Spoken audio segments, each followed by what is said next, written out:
नमस्कार साथियों, मैं मनीष भारती संस्कृति पीसीएस प्लेटफॉर्म पर आप सभी का स्वागत करता हूं। साथियों, आज जिस टॉपिक पर हम चर्चा करने वाले हैं वो ईडब्ल्यूएस सर्टिफिकेट से रिलेटेड है। बिहार में ईडब्ल्यूएस सर्टिफिकेट को लेकर के हमेशा ही परेशानी का सामना करना पड़ा है लोगों को। तो मैं आपसे अनुरोध करूंगा कि इस वीडियो को स्किप मत करिएगा, पूरे अंत तक आप देखिए। मैं एक एक चीज समझा दूंगा, चूंकि बिहार सरकार ने इन तमाम चीजों को लेकर के एक नई गाइडलाइंस जारी किया है। नया वित्तीय वर्ष आने वाला है, आप सभी को ईडब्ल्यूएस सर्टिफिकेट फिर से बनवाना पड़ेगा। और हम सब जानते हैं कि हमारे देश के संविधान ने इस बात को लेकर के व्यवस्था की है कि ईडब्ल्यूएस के तहत, यानी कि आर्थिक रूप से जो कमजोर लोग हैं, सवर्ण कैटेगरी के, यानी कि इकोनॉमिक वीकर सेक्शन, उनको 10% आरक्षण की सुविधा दी गई है ना, नौकरियों में भी और विभिन्न जगह नामांकन वगैरह कराने के लिए भी। अब होता क्या है कि ये सुविधा तो दिया गया है, लेकिन जब भी आप ईडब्ल्यूएस सर्टिफिकेट बनाने के लिए अपने ब्लॉक में जाते होंगे, आप हमेशा देखते होंगे कि आपको परेशानी झेलना ही पड़ता होगा। क्योंकि इसकी वजह क्या है कि इसका एक बेस है, वह इनकम सर्टिफिकेट। आपको पहले आय प्रमाण पत्र देना पड़ेगा, और आय प्रमाण पत्र को लेकर के तमाम तरह की विसंगतियां हैं, जिलावार स्थिति देखने को मिलता है। हर एक पदाधिकारी अपने अपने ढंग से इसको एक्सप्लेन करते हैं, और इन तमाम चीजों के बीच जो है अभ्यर्थी चक्कर लगाते रह जाते हैं और उनका ये सर्टिफिकेट बनता नहीं है। अब इस बात को लेकर के इसलिए भी ठीक से समझ लीजिएगा, क्योंकि बिहार में अभी टीआरई 4 आने वाला है। टीआरई 4 के अंतर्गत तकरीबन 46,000 शिक्षकों की वैकेंसी आने वाली है, जो स्टेट हो चुका है। अब जल्द ही उसकी अधियाचना आप लोग के सामने होगा, और उसमें ईडब्ल्यूएस की आवश्यकता पड़ेगा। इसके अलावा असिस्टेंट प्रोफेसर की बहाली आने वाली है बिहार में, और भी अलग अलग आप जान रहे हैं जो अलग अलग आयोग है उसके द्वारा वैकेंसी आ रही है। तो कुल मिलाकर के इन सभी चीजों के लिए आपको ईडब्ल्यूएस सर्टिफिकेट की आवश्यकता तो होगा ही। तो निश्चित तौर पर आपको ये नया गाइडलाइंस जान लेना चाहिए कि जो लोग भी ईडब्ल्यूएस बनवाने जाए उनको ये जानकारी होना चाहिए, ताकि वहां पर ब्लॉक स्तर पर क्लर्क हो, अफसर हो, आपको गुमराह करने की कोशिश करें तो आप सही जानकारी रखेंगे तो फिर आप परेशान नहीं होंगे। अब यहां पर सरकार ने कोशिश किया है कि तमाम व्यवस्थाओं को सही किया जाए, नई गाइडलाइंस जारी करके, कि जो व्यवस्थित चीजें हैं उसके वजह से क्या होगा कि प्रक्रिया आसान हो जाएगी। तो 28 सवाल जवाब इसके अंतर्गत किया गया है, जिसके अंतर्गत पूरी प्रक्रिया को पारदर्शी बनाने की कोशिश की गई है। अब पहले क्या होता था ये समझ लेते हैं, यानी कि अभी तक भ्रम और देरी, यानी कि एक तो कंफ्यूजन था, लोग समझ नहीं पाते थे, और दूसरी बात क्या है कि बहुत देर से सर्टिफिकेट आता था, तब तक बहुत सारे एग्जाम निकल जाते थे और लोग इसका इस्तेमाल नहीं कर पाते थे। अलग अलग जिले और अंचल में अलग अलग तरह के नियम और उसकी मनमानी व्याख्या अधिकारी करते थे, प्रमाण पत्र बनाने में देरी करते थे, आवश्यकता होने के समय फिर परेशानी होती थी।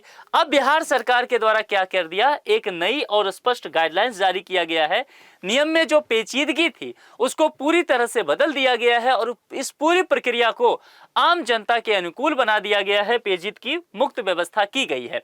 अब यहां पर देखिए, जो मास्टर चाबी है ना, उसके अंतर्गत ये 28 जो है सवाल जवाब की स्थिति है, जिसके अंतर्गत कोऑर्डिनेशन की बात की गई है। जितने भी बिहार में 38 डिस्ट्रिक्ट हैं, जो जितने भी डिस्ट्रिक्ट के डीएम हैं उनके साथ, इसके अलावा जो राजस्व अधिकारी हैं, चूंकि आप जानते होंगे सीओ के द्वारा ये जारी किया जाता है, तो सीओ और आम नागरिक जो कि इसके लाभार्थी होंगे ईडब्ल्यूएस सर्टिफिकेट बनाने के लिए, इन सभी के बीच सही कोऑर्डिनेशन हो सके, ये व्यवस्था इसके अंतर्गत किया गया है। सरकार ने नियमों को आसान भाषा में तैयार किया है ताकि कोई व्यक्ति समझ सके। इसके अंतर्गत पहली चीज मैंने कहा कि इनकम सर्टिफिकेट सबसे महत्वपूर्ण बात है, तो आय की गणना, इसके अलावा पात्र कौन व्यक्ति होंगे, संपत्ति की सीमा, चूंकि उसी के आधार पर आपका इनकम सर्टिफिकेट बनेगा और उसी के आधार पर ईडब्ल्यूएस के लिए आप अप्लाई कर सकते हैं। तो संपत्ति की सीमा, कितना लिमिट होना चाहिए, आवेदन प्रक्रिया कैसे होगा, ये पूरी बातें इसमें नए गाइडलाइंस में बताया गया है। और कोशिश किया गया है कि अधिकारी और नागरिक दोनों के लिए सारी बातें स्पष्ट रख दी जाए, ताकि कोई भी कंफ्यूजन यहां पर ना हो। एक राज्य एक नियम को लेकर के बात किया गया, वन स्टेट वन रूल। अब इसके यानी कि अभी तक जैसे मैंने कहा कि हर डीएम अपने हिसाब से कर रहे थे, हर अंचल अधिकारी सीओ अपने हिसाब से व्याख्या कर रहे थे, तो फिर इसमें कंफ्यूजन होना ही था, इसमें भ्रष्टाचार होना ही था, लेत लतीफा होता ही। तो अब क्या कर दिया भाई, एक राज्य है तो एक ही रूल होगा, सभी अंचल को, सभी जिलाधिकारी को वही व्याख्या मानना है। अब डीएम से लेकर राजस्व अधिकारी तक सबको एक ही फ्रेमवर्क पर काम जो है वो करना पड़ेगा, चाहे वो किसी भी पटना, गया, मुजफ्फरपुर, भागलपुर, दरभंगा, सारण कहीं के भी अधिकारी हैं। ये 28 सवाल जवाब के लिए उनके एक नई गाइडलाइंस है, उसी को मानक बना करके उनको काम करने की आवश्यकता है। अब देखिए, हम सब जानते हैं ईडब्ल्यूएस सर्टिफिकेट का महत्व क्या है। 10% आरक्षण दिया है ना, और 10% आरक्षण के अंतर्गत आपको कहा गया है कि कोई भी सरकारी नौकरी हो या इसके अलावा आपको कहीं नामांकन लेना हो तो निश्चित तौर पर आप इसका लाभ ले सकते हैं। यानी कि सामान्य वर्ग के जो आर्थिक रूप से कमजोर अभ्यर्थी रहे हैं उनके उत्थान के लिए व्यवस्था किया गया। शिक्षा संस्थान और सरकारी नौकरी में सीधी भर्ती, सीधा 10% आरक्षण उनको मिलता। हाँ, प्रकृति ये निश्चित तौर पर है कि आय और संपत्ति प्रमाण पत्र आपको देना होगा, उसके आधार पर ही ये लाभ आप ले सकते हैं। तो 2 आधार है और यही 2 आधार जो है ना ईडब्ल्यूएस की पात्रता को सुनिश्चित करता है। लेकिन इसी 2 आधार को प्राप्त करने के लिए ये जो है पूरा मामला जटिल बन जाता है। इसीलिए नया गाइडलाइंस जो है कोशिश किया है कि इस मामले को आसान किया जा सके। अब क्या है जरा समझते हैं। देखिए, पहला आधार जो है आय की सख्त सीमा, जिसके अंतर्गत कहा गया है कि वार्षिक पारिवारिक आय 8 लाख रुपए से कम होनी चाहिए। अब देखिए, 8 लाख से यदि अधिक आप कमा रहे हैं या आपके घर की पारिवारिक आय जो है, ध्यान दीजिएगा, आपकी आमदनी की चर्चा ही नहीं केवल किया गया है, पारिवारिक आय की, तो उस कंडीशन में आपको ये ईडब्ल्यूएस का लाभ क्या किया जाएगा, नहीं दिया जाएगा। क्लियर है। तो कुल मिलाकर के आपको देखना होगा कि हम इससे नीचे रहें। अगर ऐसा होता है तो इस कंडीशन में आप इसके लिए एलिजिबल हैं।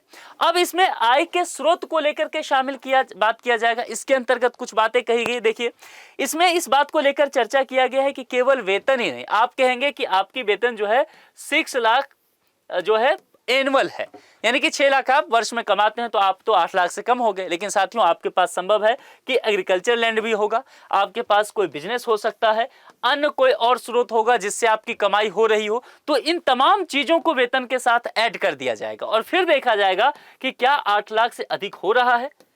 ठीक है, तो अगर अधिक इन तमाम चीजों को जोड़ करके हो रहा है तो आपको ये आरक्षण नहीं दिया जाएगा। अगर इन सब चीजों को जोड़ने के बावजूद आप 8 लाख से कम है तो जाहिर सी बात है आप अप्लाई कर सकते हैं।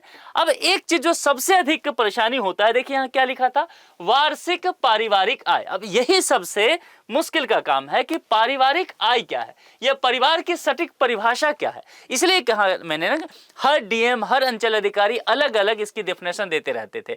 अब कुल मिलाकर के यहां पर समझ लीजिए, सबसे बड़ा भ्रम क्या है, माता पिता की आय को अब शामिल नहीं किया जाएगा। तो बहुत बड़ी खुशखबरी आपके लिए है, ईडब्ल्यूएस वर्ग के जो लोग भी हैं, आपके माता पिता की जो आमदनी है वो अब काउंट नहीं होगा, वो निकल गया उससे बाहर। तो जाहिर सी बात है अब आपको ईडब्ल्यूएस सर्टिफिकेट बनाने के लिए बहुत परेशानी का सामना नहीं करना है। ये पेरेंट्स जो है वो एक्सक्लूडेड हैं। देखिए, ठीक है, ये कितना भी कमाई कर रहे हैं जाने दीजिए। ठीक, अब यहां पर किनके होगा, तो जो पति हैं, पत्नी हैं और उनके जो आश्रित बच्चे हैं, इनको जोड़ा जाएगा, है ना। इनको जोड़ करके देखा जाएगा कि 8 लाख से ज्यादा है या कम है।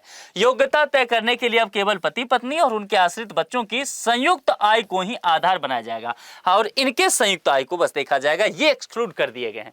ये चीज सबसे महत्वपूर्ण है और बहुत बड़ी राहत है उन लोगों के लिए जो ईडब्ल्यूएस सर्टिफिकेट बनाना चाहते थे। माता पिता की आय अधिक होने की वजह से वो ईडब्ल्यूएस नहीं बना पा रहे थे, क्योंकि उनकी 8 लाख की जो है एक कह सकते हैं कि लगाया गया सीमा रेखा उससे बाहर हो जा रहा था।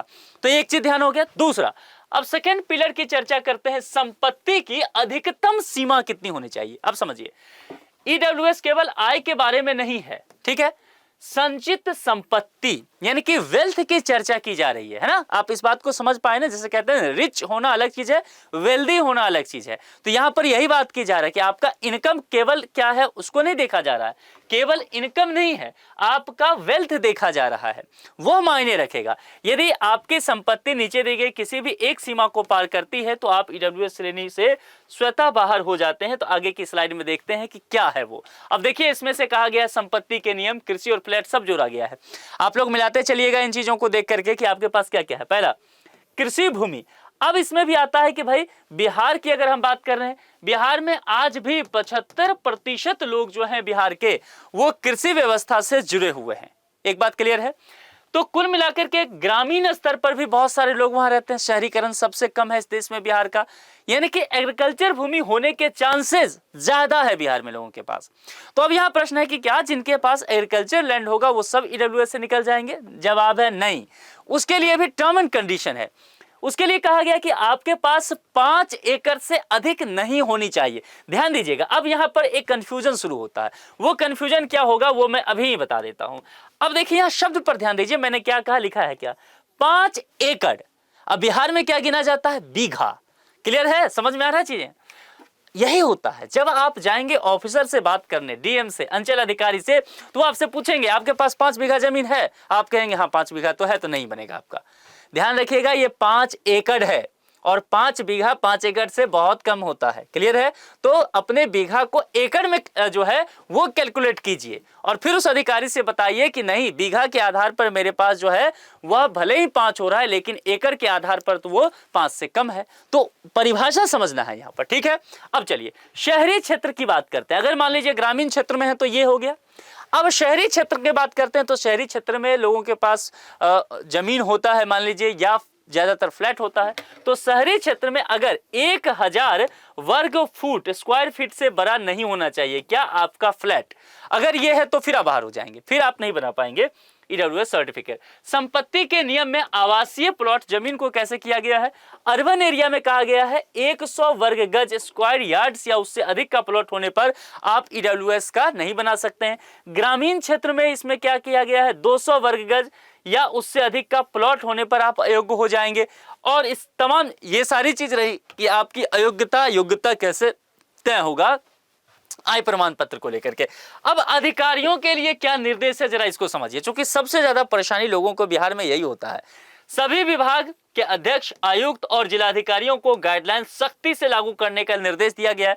पहले तो भाई साहब आप लोग ठीक से समझ लीजिए कि क्या क्या चीजें हैं, परिभाषा एक ही लागू होगा। अब इसके अलावा सत्यापन अनिवार्य कर दिया गया है, यानी कि बिना पूरी जांच किए हुए, गहन जांच किए हुए ईडब्ल्यूएस प्रमाण पत्र अब जारी भी नहीं होगा।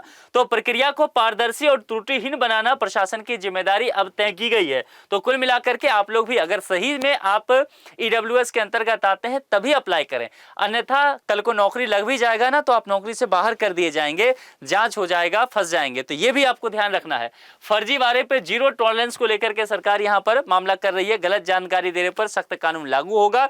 कोई भी तथ्य छिपाते हैं, गलत जानकारी देते हैं, ईडब्ल्यूएस प्रमाण पत्र बनवाते हैं तो आपके खिलाफ जो है दंडात्मक कार्रवाई की जाएगी और नौकरी लग भी जाता है तो नौकरी छिन जाएगा आपका। ईडब्ल्यूएस आवेदन से पहले चेकलिस्ट क्या होना चाहिए, आय सीमा सबसे पहले देखिए, कुल पारिवारिक आय 8 लाख रुपए से कम है, केवल पति पत्नी और बच्चों की आय शामिल होगा, माता पिता जो है एक्सक्लूड कर दिए गए हैं। तो एक आपके लिए बोनस बात है। कृषि संपत्ति देख लीजिए, कृषि भूमि जो है 5 एकड़ से कम है, ध्यान दीजिएगा, एकड़ है बीघा नहीं है, तो उसके हिसाब से जो है कैलकुलेशन कीजिए।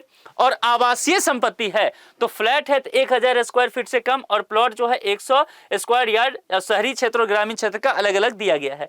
सही जानकारी आवेदन में दी गई सभी जानकारी पूर्ण रूप से आपको देखना है कि सत्य और सत्यापित होने वाला चाहिए, क्योंकि इसका सत्यापन किया जाएगा। गलत जानकारी देने पर आप पर एक्शन लिया जाएगा। तो ध्यान रखना है, परेशान नहीं होना है, लेकिन अगर आप गलत हैं तो फिर आवेदन मत कीजिएगा। सही हकदार को सही अधिकार देने की बात की जा रही है। बिहार सरकार की इस 28 सवाल जवाब का पहला एकमात्र उद्देश्य यही है, सुनिश्चित करना कि सामान्य वर्ग के जो वास्तविक और जरूरतमंद लाभार्थी हैं उनको बिना किसी प्रशासनिक बाधा के उनका 10% आरक्षण का लाभ मिल सके। तो कुल मिलाकर के बिहार सरकार चाह रही है कि पारदर्शी शासन, सशक्त नागरिक, इस थीम के साथ आगे बढ़ा जा रहा है। तो ये लेक्चर आप लोग को क्या करना है समझिए, खुद तो आप समझ गए, लेकिन आप जिस भी व्हाट्सएप ग्रुप में जुड़े हुए हैं, आपके जो भी यार दोस्त हैं, गांव के, शहर के, नौकरी करने वाले पेरेंट्स लोग हैं, उनको भी भेजिए ताकि वो क्लियर समझ पाए इन सब चीजों को। ईडब्ल्यूएस सर्टिफिकेट एक बहुत पेचीदा मामला है और ध्यान रखिए, ईडब्ल्यूएस सर्टिफिकेट आपका बन जाता है तो निश्चित तौर पर नौकरी और कहीं यूनिवर्सिटी वगैरह में नामांकन वगैरह लेते हैं तो आपको बहुत लाभ मिलता है इससे, है ना। तो इसको हल्के में भी नहीं लेना है। मार्च खत्म हो रहा है ये फाइनेंशियल, फिर से चूंकि हर साल इसको जो है बनवाया जाता है तो अप्रैल से फिर आप अप्लाई करना शुरू कर देंगे। तो यहाँ पर आप लोग को क्या करना है, शेयर करना है, बिकॉज शेयरिंग इज केयरिंग। तो ये ध्यान रखिएगा। और दूसरी बात, आप लोग किस डिस्ट्रिक्ट से आते हैं, क्या आपको भी वाकई ईडब्ल्यूएस सर्टिफिकेट बनवाने में परेशानी होती है, वो लिख के बताइए। और क्या परेशानी, यदि आप लोग को कुछ भी परेशानी हो सर्टिफिकेट बनवाने में, आप बस कमेंट कीजिए, मैं पर्सनली आपकी बातों को पढ़ूंगा और जहां तक संभव हो सके आपके समस्याओं को निराकरण करने की कोशिश करूंगा। अभी तक चैनल को आपने सब्सक्राइब नहीं किया है तो फटाफट अपने उंगलियों को जाइए सब्सक्राइब बटन पर चटकाइए, क्लिक कीजिए, फट से सब्सक्राइब कीजिए, बेल आइकन दबा दीजिए ताकि बिहार संबंधी तमाम जानकारी आपको यहाँ पर मिल जाएगा। ठीक है, आज के लिए इतना ही। जुड़ने के लिए आप सभी का बहुत बहुत शुक्रिया। Thank you so much.